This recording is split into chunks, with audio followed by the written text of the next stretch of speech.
Alright guys, well, code 353. If you guys can see here, I don't know if you guys can appreciate how this thing has been hitting their sidewall. You see that?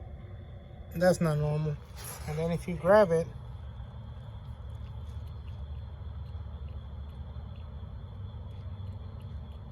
you can't hear or see it, but I have a big play here. And normally what I would do to diagnose this before changing out a turbo, this is the hose that goes right here.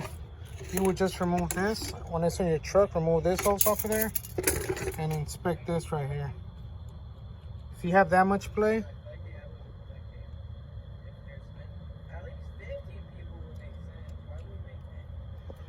if you have play in it, you think it's not enough, just push up or push down and try to spin. And if it gets caught, then it's no good.